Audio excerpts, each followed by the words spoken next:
There was a time when Kristy McNichol was everywhere. Her smile could light up a screen. Her emotions felt real, and her presence connected with audiences in a way few actors ever could. In the 1970s and 80s, she wasn't just another young Hollywood star, she was its heartbeat. But at the height of her fame, when her future seemed limitless, she vanished. No scandal, no farewell tour, just silence. For decades, fans wondered what happened to the girl who once symbolized authenticity and warmth in a city built on illusion. What truly happened to Kristy McNichol is not a story of downfall, but of courage, resilience, and rediscovery. A Star is Born. Kristy McNichol was born on September 11, 1962, in Los Angeles, California, a city where dreams are currency, but survival often comes first. Her mother, Carolyn McNichol, was a woman of grit and determination, working multiple jobs as a secretary, saleswoman, and part-time movie extra to keep her small family afloat. Kristy's father had left early, and Carolyn was left to raise Kristy and her older brother Jimmy on her own. It was on one of Carolyn's film gigs that fate intervened. Unable to afford childcare, she brought her kids along to the set, where a crew member noticed their natural charm and suggested they try commercials. Soon, Kristy and Jimmy were auditioning for cereal ads and toothpaste spots, and to everyone's surprise, they started booking them. Jimmy was laid back and likable, but Kristy had something rare. Even as a child, she carried emotion just beneath the surface, a blend of joy and melancholy that felt real. Casting agents saw it immediately. This little girl didn't just act, she felt. By the mid-1970s, Kristy was landing steady work on television shows like Apple's Way and Starsky and Hutch. But her real breakthrough came in 1976, when she landed the role that would make her a household name. Family. The role that changed everything. At just 13 years old, Kristy joined the cast of the ABC drama family as Letitia Buddy Lawrence, a character that mirrored the teenage struggles of a generation. Unlike the polished sitcom kids of the era, Buddy was messy, vulnerable, and real. Kristy's performance brought raw emotion to primetime television. Her laughter and tears never seemed rehearsed. Critics hailed her as one of the most talented young performers of her time. She earned 3 Emmy nominations and won 2, in 1977 and 1979, for Best Supporting Actress.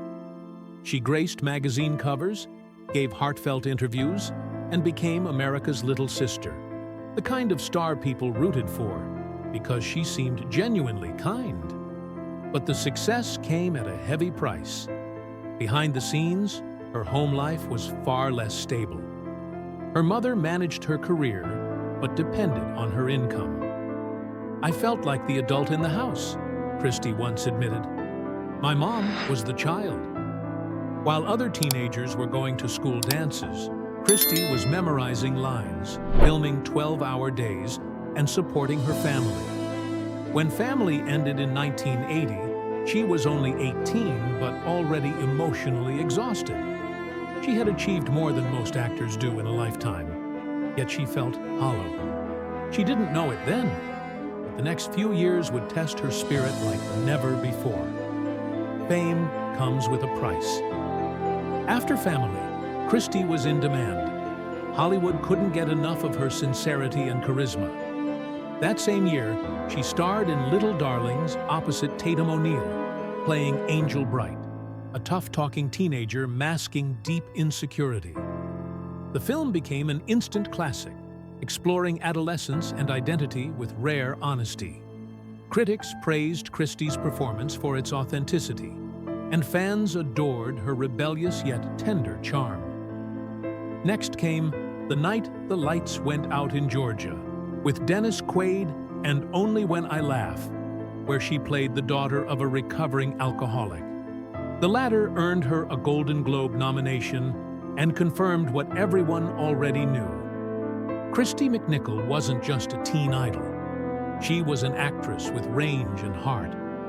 But inside, she was burning out. She couldn't say no. Every new role was another demand, another set, another layer of pressure. Before I could even say yes or no, she recalled, I'd be on a plane to a new job. Hollywood was relentless, and Kristy, desperate to please everyone, didn't know how to stop. The breaking point. By 1982, cracks began to show. Her next film, The Pirate Movie, was meant to be fun, a musical comedy, but it bombed with critics. The disappointment was brutal, but the real struggle was happening off-screen. Years of stress, sleepless nights, and emotional fatigue caught up with her. In 1984, she began filming Just the Way You Are, a romantic drama shot in the French Alps. On paper, it was her dream role, a story about a woman learning self-acceptance. But Kristy was crumbling. The isolation, the pressure, the exhaustion, all collided. She began having panic attacks, severe anxiety, and deep depression.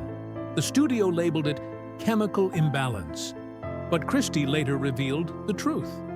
She was suffering from bipolar disorder. Tabloids painted her as unstable, but in reality, she was fighting for her life.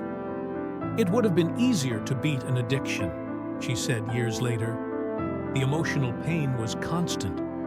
Her brother Jimmy, who had always been her rock, moved in with her. She wasn't just my sister, he said. She was my best friend. For once, someone was taking care of her, not the other way around. The return and the goodbye. By 1988, after years of silence, Kristy returned to television in the NBC comedy Empty Nest, a spin-off of The Golden Girls. She played Barbara Weston, a compassionate but strong police officer, and audiences immediately reconnected with her warmth. For Kristy, it was a chance to find stability, a steady schedule, a supportive crew, and laughter on set. The show became a Saturday night staple, and for a while, Kristy seemed happy again. But by 1992, her emotional struggles resurfaced. The same waves of anxiety and sadness that had haunted her before returned, stronger than ever.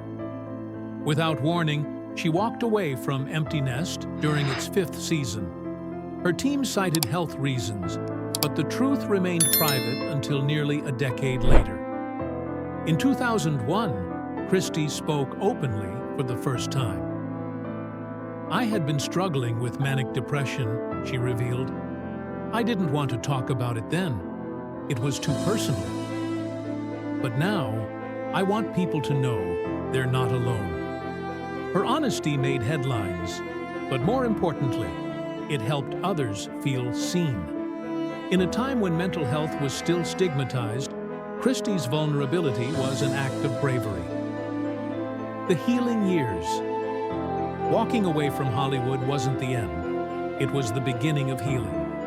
Kristy was 39 when she decided to live for herself, not the cameras.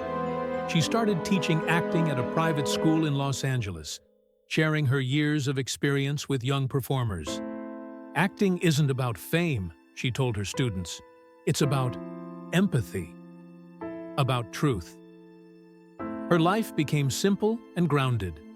She practiced yoga, played tennis, volunteered for mental health causes, and surrounded herself with animals, especially her beloved dachshunds. They keep me grounded, she said. Dogs don't care if you're famous. In 1997, she faced heartbreak when her close friend and former partner Elizabeth Brooks passed away from cancer. The loss deepened her compassion and commitment to helping others. She began supporting charities dedicated to cancer research and emotional wellness. Through all of it, she remained kind, soft-spoken, and private. Love, courage, and peace. In 2012, Kristy McNichol did something few expected. She re-entered the public eye, not for a comeback, but to live her truth. She revealed that she was gay and had been happily living with her partner, Marty Allen, since the early 1990s. "I want to help others who feel different," she said, "and support kids who are being bullied." Her coming out wasn't a media event. It was an act of quiet integrity. For the first time, fans saw the real Christy, strong, open, and at peace. Marty had been with her through every struggle, from her darkest days in the 1980s to her decision to leave acting behind.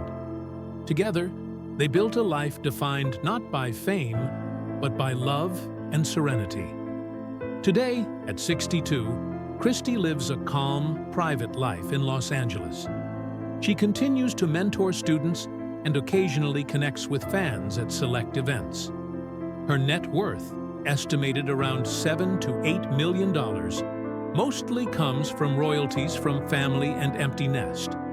But for Christy, success isn't measured in money or fame. It's measured in peace. "I was on the big stage between ages 8 and 30, she once said.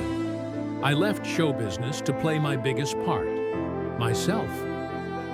The legacy she leaves behind. Christy McNichol's story is more than the tale of a child star who disappeared. It's the story of a woman who found the strength to walk away from a world that demanded too much of her and to rebuild a life defined by authenticity. She didn't fade into obscurity. She chose her peace. She remains a quiet inspiration, especially to those who struggle with mental health or identity. Her courage to speak openly about bipolar disorder and her later decision to live truthfully changed how Hollywood and her fans viewed vulnerability. Christy once said that acting taught her empathy, but life taught her peace. In an industry that often confuses attention for love, she found something far greater: self-acceptance. Her story reminds us that the greatest performance of all isn't the one played before an audience. It's the one where you learn to simply be yourself. So, when you think of Christy McNichol, whether as Buddy from Family, Angel from Little Darlings, or Barbara from Empty Nest, remember the girl who grew up under the brightest lights, stumbled in their glare, and then quietly built her own life far away from them. Because in the end,